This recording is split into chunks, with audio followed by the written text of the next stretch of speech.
also have a special guest on this interview segment. A good friend of mine. I've worked for him.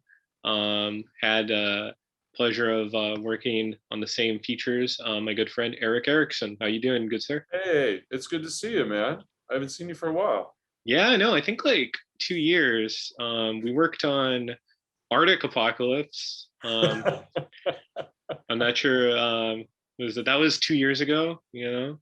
Wow. It feels like there's no time and space anymore. It's Yeah. all wobbly and figure it out. But yeah, There was after the pandemic and before the pandemic. before That's the yeah, only measure. AP and BP. Are we gonna start calling it that? I'll call it that. But yeah, it's good to have you on the show. We worked on Jurassic Galaxy together. We've kind of like run in the same circles, I guess. John Kondelik, James Kondelik, who we've had on the show before. So Eric, just tell us a little about yourself and your background, just for any viewers. I'm a filmmaker, writer, actor, director, I guess, multi hyphenate. Also an author. I founded a small production company. We're growing, but I shouldn't say small. We're growing. Mm-hmm. Called Viking Dog. We're an entertainment company, and we do film and publishing, and we have some other projects that we work on. And I'm just stumbling along in this little industry like everybody else. And I'm a storyteller. That's what I tell people when they ask me what I do. It's all about telling stories and entertaining people.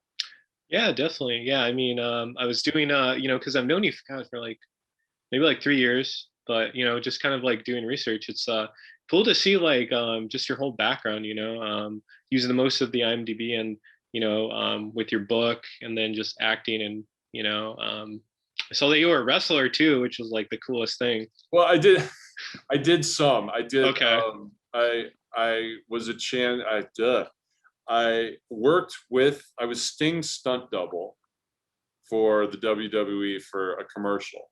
Mm-hmm. So that was kind of my introduction. But I was trained. We did a pilot called Stuff She'll Never Let You Do, which was kind of a Top Gear meets The Man show. Mm-hmm. So it was a bunch of husbands who get to do all this wacky stuff that the wives would never let them do. And one of them was get into a ring with a professional wrestler. So I got trained and I got to do a bout and a match. And that was fun.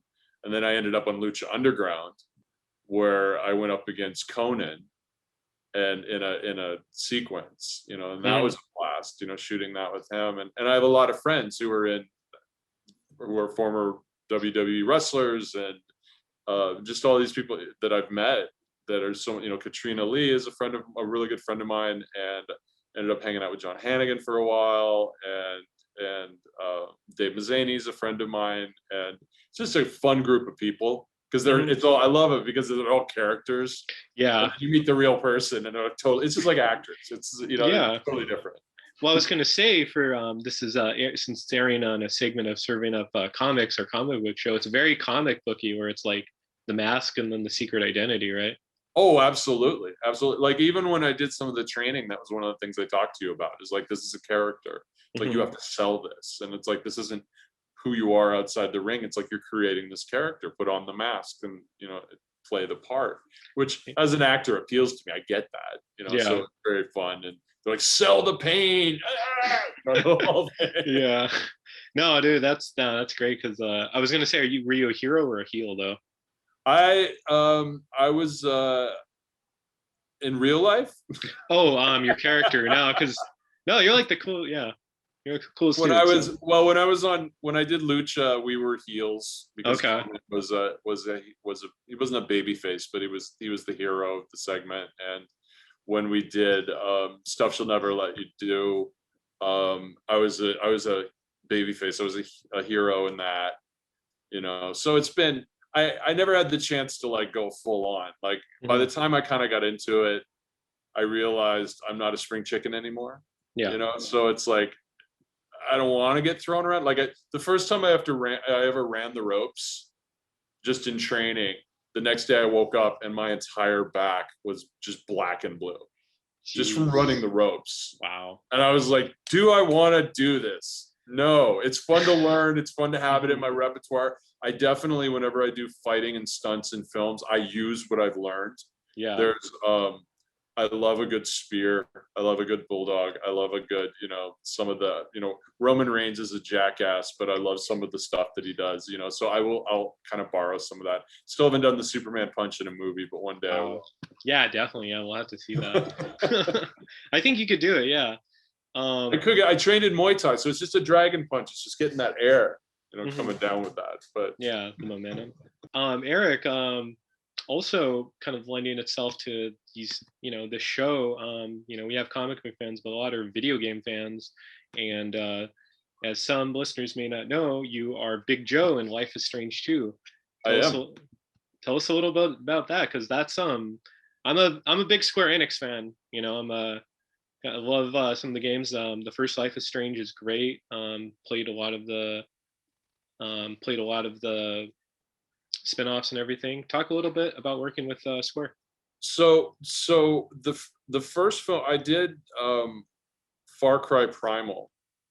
I wasn't in the game, but I was in the ad campaign. So I actually played the main character in the commercials. So that kind of got me into like that circle. And then I read for Life is Strange 2. I knew nothing about the game. I'd never heard of it. And I got cast, and we shot it. We recorded it in a little studio, and it was a blast. I think we did 5 days, and I didn't know anything about the character, so the voice director really worked a lot with me, and he's like, trust me, this is what it is. They didn't even have a character design for me to see. Hmm. So he's like, they were very adamant that it's you, like your voice is perfect, what we're looking for, and that's what every actor wants to hear. But the director, if I remember correctly, was in France, and he actually called in, and he would like give his notes. So I'm listening to one guy in the other room, and then I hear a voice like from coming in from France with this accent. He's like, "Oh, do it like this," and I'm like, "Okay," it would change everything. And it was the one tough thing about it was a lot of one-liners, and if you play the game, it's not. He doesn't pontificate. He doesn't have these big monologues or anything. So Mhm. it was a lot of just like, "Hey, shut up." Hey, so it was one throwing out one-liners, and the voice director was very like, great, I need this version, I need this version, I need this version. So it was a lot of fun. I'd Mhm. never really done anything like it before. And then when it came out, I didn't realize how big the fan base was, and I didn't realize how passionate they were about these characters. Mhm. And I started watching some of the playthroughs and how much they hate this guy. And there I was listening to these people like, oh, that asshole, freaking this, da, da, da, da. I'm like, cool. You did the job, yeah. I'll take it. Hmm.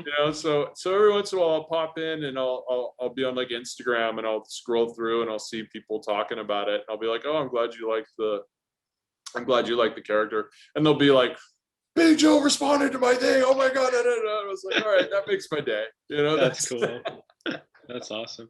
Yeah, because I was gonna say, like, Big Joe, like, he's a really like rough character. He's just like, just a big biker dude, right? yeah, he's like, he works on the pot farm, and he kind of like, he oversees the kids, and Hmm.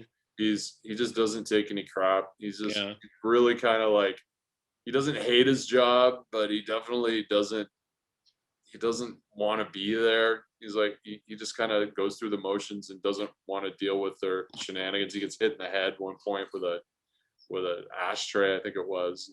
Yeah. Punches out the Yeah. kid, and Yeah. I think you. spoiler alert, but Hmm. Well, I mean, the game's been out for like. that's true. I think we're Yeah. past that. But Yeah.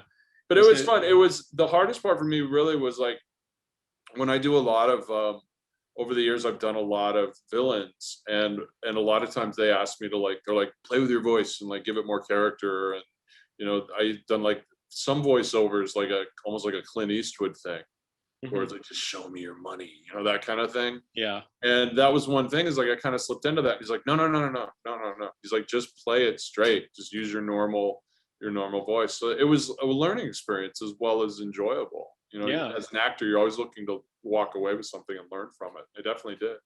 Yeah. I could imagine. I was gonna say also it must have been interesting because, if anyone is not familiar with the games, Life is Strange is choose your own adventure sort of storytelling. So you're acting in like two different or three different storylines sometimes, where each decision the player makes. and you're doing kind of different takes. How is that like? It was weird because basically on the wall there was a readout, there was a screen, and it had and every day I would go in and they're like, here's your lines for the day, and you have no context whatsoever. You have absolutely no idea. So before each like kind of line or grouping, the vocal director would be like, okay, I want this one really angry, or I want this one. He's like, good. Now let's try it like like not as angry. And it was I had no idea the Yeah. context of the scene, and he wouldn't tell me. So it was really like you're really playing the emotion or you're playing the moment Mhm. versus like playing out an entire scene. So when Yeah. I finally saw the cutscenes and I saw the gameplay, I was like, oh, that's what I was doing. Oh, that's what I got hit with, or Mhm. that's who I was yelling at. So, but I definitely remember my favorite one was when he's driving in the truck and they're talking in the back of the truck, and we had to do a whole bunch of takes of like how to tell him to shut up back there. He's like, I forget the exact line, but it's not like damn kids, or he's like freaking Yeah. faggot, kind of thing. But yeah, that was tough because like I had no context. So you really have to you listen to the direction and listen to what they want, because you have to. They know, and they're not going to really share it with you. I know that I forget the guy's name. He was really a great guy, but he also did like the Transformers cartoon. He was the vocal director on a bunch of the different Transformers projects and stuff. So he really knew his stuff, and he's really good at working with actors and getting out what he needed. So apparently the game did well. People enjoyed it. So he did his job. I did my job. So Yeah. good Yeah, for just us. yeah, well, yeah, just watching the the cutscenes and everything. Yeah, your performance really comes across well, and you really delved into the character, I felt. Oh, thank you. It was Yeah. fun. It was a lot of fun. It was a lot of fun. Did you So have any familiar with video games in general, or? I've always been like a first person shooter. Oh, okay. I've always been I mine was always well, I play Warcraft now. Oh, okay. So I have a hunter, and his name's Hater, and Nice. I pretty much play almost every day, at least for like a half hour. Yeah. So I keep It, wanting to run. I hope I run into Henry Cavill and be like, oh, heal me. I heard Um, I heard that guy's like the biggest World of he's Warcraft huge. Like you've heard the story. Like he got the call for Superman. He's like, I can't. I'm on a raid. fan. So, Well, you could have uh, like put it on speaker. yeah, it is. I would.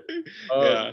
So I used to play a lot of like Medal of Honor was my game.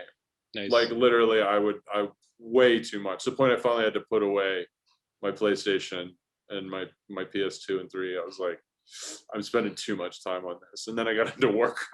Yeah. So, I don't know Well, if I went hey, how I did with anything's anything's good in moderation, I feel. yeah, well, over the last couple, it was great over the last year. It was Yeah. really a lifesaver many times. I really enjoyed playing. It's the new expansion pack. I've gotten into that. I need to get into it a little more because I need to level up my player a little bit more, Yeah. my tune. Um, I I don't know, like Shadowlands, it's been kicking my ass. So Yeah. so I go back to the old one. I'll just kind of fly around on my dragon for a while. I'll be like, oh, let's just find food. Hmm. Oh, So that's cool. Yeah, I mean anything, that helped us get to the year that was 2020. definitely, Yeah. definitely. So So going off of, you're a actor, but as we said earlier, you're a storyteller. Tell us a little bit about your book. You have a book that's available on Amazon and other platforms, Ascension. Tell us just a little bit, process of writing, coming up with it, how it's going. yeah, and Ascension's a book. I worked on it for a long time. I think almost 10 years, not through it, but definitely I worked on it. It got put in a drawer for a long time, and then I pulled it out, and a little bit more of a mature writer. I'm like, okay, no, I need to look at this. And it's been compared to Dan Brown, which I will Hmm. totally take. It's about a group of scientists who find out that when people die, they don't die; they go to another plane of existence. So it's about them discovering how to access this plane of existence that has crossed back over and had an effect in our history throughout human history. And then there's you have to have the villain. So there's a secret society that wants access to this world, and so it's kind of like a Stargate meets, how'd somebody say it? It's Stargate meets the Da Vinci Code meets Dead Like Me. It's kind of like, but it's like, Clive Cussler is another, it's got that kind of like pushing forward. It's very adventurous, cliffhangers at the end of the chapter, and a lot of action and secret things going on.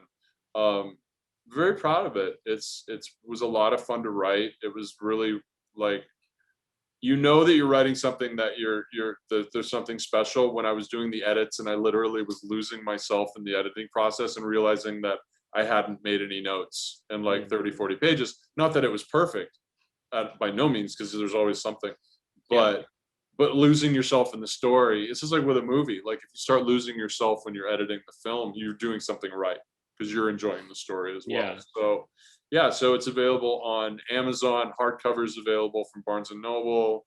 Ebook available, Google, iTunes, Kobo, Amazon, all the usual suspects. Gotcha. So it's I'm really proud of it. I have a copy laying around here somewhere. But, well, I was gonna say we'll cut away to the book art, but the book art looks cool, and the fact that you independently published it, and it's got it through and everything.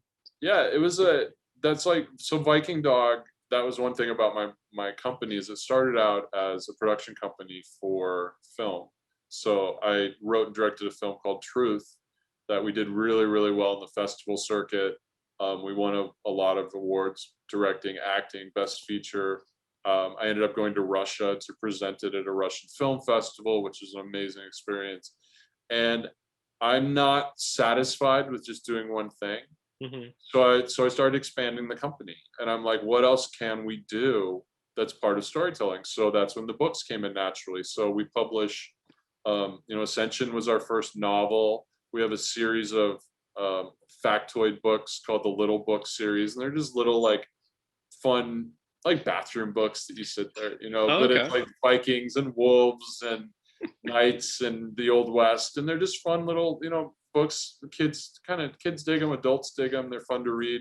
And then we just signed Douglas Rappaport, his next book is called Dead People, and it's a science fiction book, and I kind of described it as Chuck Palahniuk meets Douglas Adams, and it's dark comedy, but it's sci-fi, and it's really a fun read. It's got kind of a Sam Spade, Mickey Spillane kind of spin to it as well. It's kind of a noirish assassin kind of thing. So that's going to come out in November. So we're currently dealing with the final edits on that, getting the cover art finished hopefully this week, and start promoting that really soon. Nice. So we got a couple other films that we got about 4 films in the slate right now that we're developing and hoping to go out for financing, and how that whole process works. Moving forward, never stop it, never doubt your power, man. No, that's self-belief, man. It's a brilliant power right there. I was gonna say, you're like the most interesting man in the world. You got so many different sort of ventures and everything. I definitely do. And I mean, the other thing too is like, I also believe in giving back. And I think that's an important part of not just as a person, but as a business. So one thing that Viking Dog does is we donate a portion of all of our profits and our proceeds to Wolf Rescue, which is a cause that's very close to my heart. I got to spend some time with wolf rescue cases, and it changes you when you get to interact with these animals and you hear the stories and everything. So we donate a portion of the proceeds, as well as we have inspirational and motivate. I love going to the gym. If you follow me on Instagram, you see me always posting. I lost a lot of weight, and I'm try to be very fit now. And so we have a line of like gym shirts and motivational shirts that we donate a portion to wolves, and then we have a series of actual wolf shirts where 100% of the proceeds of those shirts goes to Wolf Rescue. So we're currently in the middle of a big raise. So hopefully we're going to sponsor our own wolf with Wolf Connection, which is here in California. So that's our goal right now. So if you go to the Viking store, the vikingdogstore.com, you can order your own shirt, and a portion of that money goes to help with Wolf Rescue. So it's a cause really close to my heart.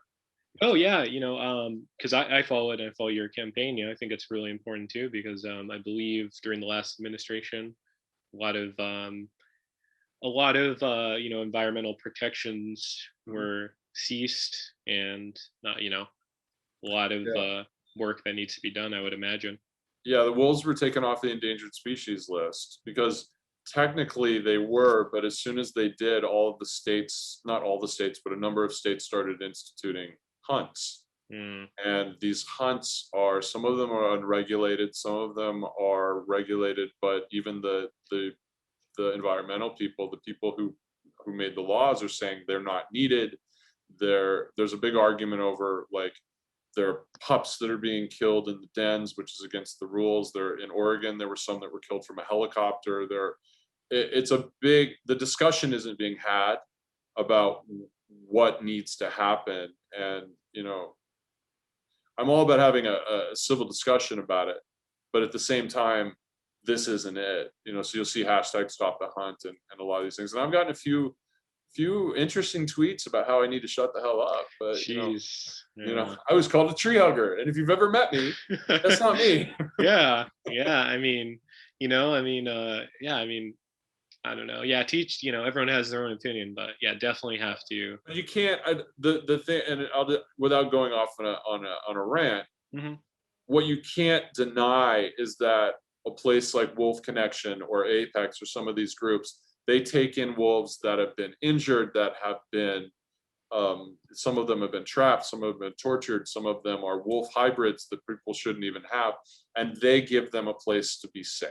Hmm. So whether or not you believe, whatever the discussion is about the hunts, that's one thing. But Yeah. you can't, I just don't see how somebody can argue that places like those that we support don't do amazing work and aren't helping these animals and wildlife rescue and everything that they do. So that's that's where our donations go, Yeah. is to that. I'll have a discussion as long as anybody wants to have a discussion with me about the Yeah. hunt, but I don't think you can argue with the work that these places do, and it's just absolutely amazing if you ever have a chance to go visit or Hmm. take part in one of their programs. Yeah. So Well, I really commend you for all of your efforts and conservation and everything. So thank you. yeah. So yeah, Save the Wolves campaign. Definitely look it on Viking Dog Entertainment, and kind of wrapping up VikingDogStore.com. VikingDogStore.com. Yeah, Thank you. go there. And kind of wrapping up the interview on a lighter note, since this is airing on our comic book podcast, and you're a writer, has your writing been influenced by any comic books or anything? Oh my god, I have a stack of them. Oh, really? Okay. Like, I still have like old ones from when I was a kid.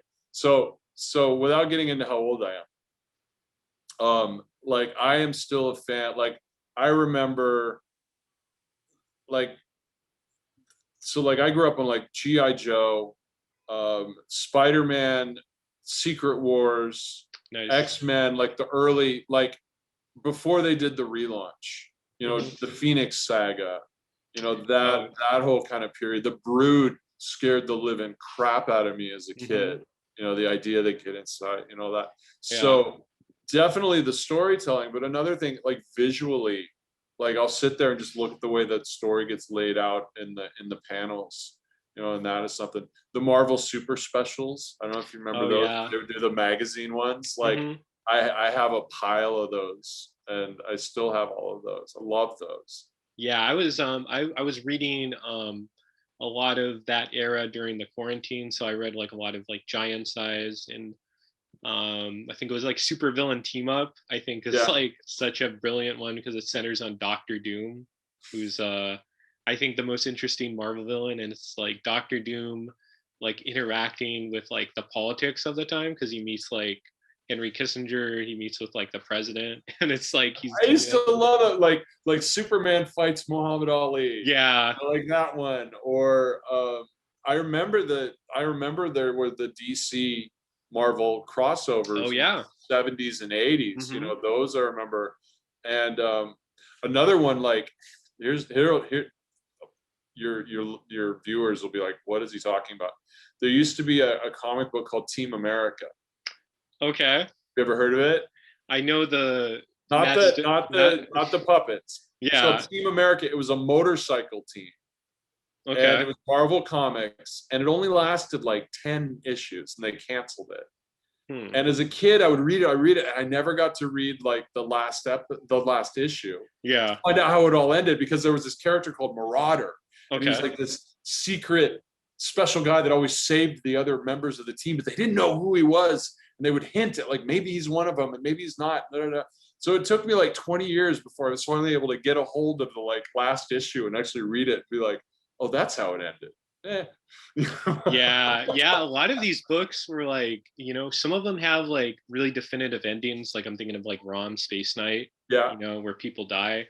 But some of them you have to think like I forgot what it was, like OMAC, or there's a lot of like Steve Gerber, if you're familiar Mhm. with that writer. Like a lot of his stuff just ends, and it's not like they reach the conclusions because the sales They weren't just there. cancel it. They It's had to, canceled. because they Yeah. only allowed so many titles, and then Hmm. there was this, there was the boom and bust and boom and bust and boom and Yeah. bust.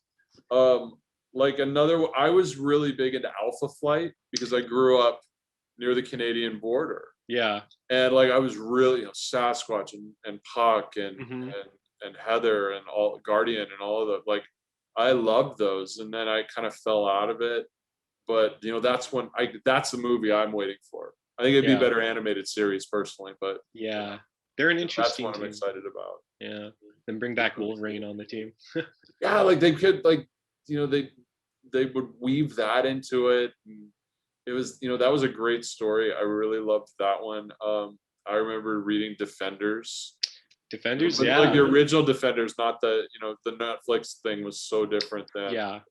the Hulk. And Doctor I read Hulk a Strange. lot when in the 80s, when they did the whole he became Smart Hulk, but it was different than the Professor Hulk that came later. So I know my Well, stuff, man. yeah, I was gonna say it's better than the Endgame version of Smart Hulk, which was like, It was you knew he was smart because he went out. I'm serious. Look it up. mhm. He because everybody jokes about his pants, about like how his pants would rip and what the heck with that. In the 80s, he went out and he got a pair of shorts that change. He was able to create shorts that changed with his size. So you knew he was the smarter Hulk because he wore these shorts versus Mhm. the ripped jeans. They're like, oh, he's the smart Hulk Man, that's like such a comic booky idea. Like you could change your pants. It's like stuff like that. It's just like makes me love comic books. Like just these weird like concepts you have in no other form of media. Oh, it's amazing. Like there's an entire issue where he becomes a hero. And this is one that, like, I'm sure it's very valuable. I tried to look it up, and I can only spend so much money on comics even at this Yeah. point in my life. But there's an issue where he gets like a ticker tape. The whole issue is a celebration of Hulk, and he gets a parade in New York, and all the other heroes are there, and they all come to like talk about how wonderful he is. And then Watcher shows up and freezes everything so he can actually interact with them, so nobody else knows. And it's this amazing issue where you're like, I remember reading as a kid and being like, wow, he really is a hero. He finally, like, he's not this raging out of control beast anymore. And you Mhm. see the arc, and I think that's what's always been great for me about him is there's still an arc with Hulk, even Yeah. though he's not. He Some people look at him, he's so simple, and in the early days he was, but then you start learning about him, and then Planet Hulk. Hmm. You get that whole thing, and then you get into Red Hulk and all the other stuff, Yeah. Son of Hulk. He has a lot of pathos to him. I'll say that. Oh yeah, and Yeah. then Wolverine. Then you get into the whole I'm totally blanking on the name. The one that Wolverine was based on, the Oh, future Logan. oh well, yeah. Yeah, and then you get into the inbreds and the crazy Yeah. stuff. That was That's amazing, that's amazing that story. yeah. It's I'm Hawkeye old road Hawkeye. trip across the country. Hmm. Yeah, So some really interesting Hulk stuff. But yeah, yeah. but So no, yeah, I definitely have comic history. My mom used to throw them out like everybody else. Star Wars. I remember reading the Star Wars comic books as a kid. Like, loved those. hmm. So yeah. Yeah. No, it's been a pleasure geeking out with you, man. Yeah. Yeah. My not too many people know like that kind of era of comics like Chris Claremont, and yeah.